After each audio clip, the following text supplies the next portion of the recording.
คณะนำเมืองสารวันนำโดยท่านจันทร์ศิรอนศรีสมบูรณ์เลขาคณะบริหารงานภาคเมืองและท่านบุญษาเขียมมณีคันไซประธานคณะกรรมการปกครองเมืองพร้อมด้วยบรรดาท่านหัวหน้าอนุกรรมการด้านต่างๆได้ลงเคลื่อนไหวติดตามกวดกาเบิงสถานที่ฟาร์มไซท่าสงเรือเพื่อกะเกียมความพร้อมให้แก่การจัดงานบุญประเพณีประจำปี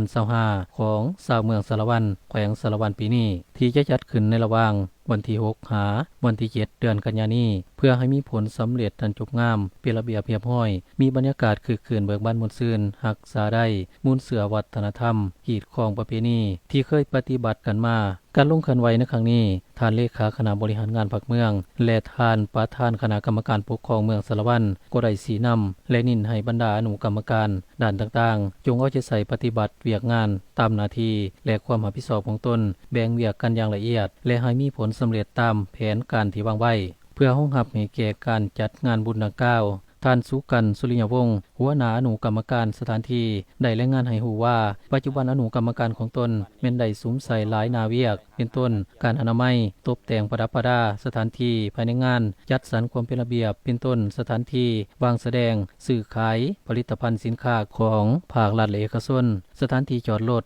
ระบบเครื่องเสียงติดป้ายโฆษณาและอื่นๆเฮาได้สุมใส่แล้วก็มาฮอดปัจจุบันนี้พวกเฮาก็ได้ห่างหากาเกียมหลายแนวเป็นต้นแม่นเว้าเรื่องสถานที่ก็เว้าเรื่อง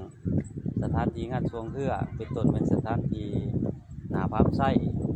แล้วก็สถานที่อื่นๆในขอบเขตบริเวณของงานสวงเรือเนาะเป็นต้นแม่นการจัดสรรพื้นที่ขายเครื่องเนาะแล้วก็สถานที่หน้าฟาร์มไส้ตกแต่งป้ายพุ่งเนาะ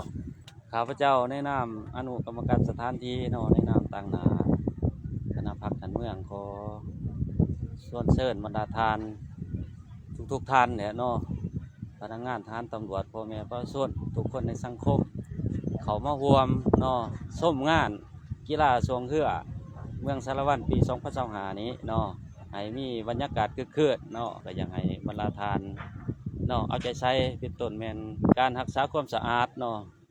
ต้องได้รักษาความสะอาดช่วยกันเนาะเป็นต้นแม่นการกินขี้เหงื่อเนาะเฮาก็มีจุดว่างให้ทีมเนาะสิเป็นพ่อค้าชาวขายหรือว่าผู้เขามาเที่ยวชมก็ดีเนาะงานบุญทรงเรือของชาวเมืองสารวันแขวงสารวันนี้แม้นเป็นงานบุญประจำปีที่ได้จัดเข้าในปฏิทินการท่องเที่ยวของแขวงเป็นการแลกเปลี่ยนความสามัคคีมิตรภาพแลกเปลี่ยนซื้อขายผลิตภัณฑ์สินค้าของประชาชนผู้ประกอบการฉะนั้นจึงขอเชิญชวนมายังบรรดาท่านการจะตั้งภาครัฐเอกชนรัฐวิสาหกิจหัวหน่วยธุรกิจผู้ประกอบการพ่อแม่ประชาชนบรรดาเผ่ามวลชนทั้งภายในและต่างประเทศเพื่อให้มีบรรยากาศคึกคืนเบิกบานม่วนซื่นพร้อมกันสืบสารวัฒนธรรมหีดของประเพณี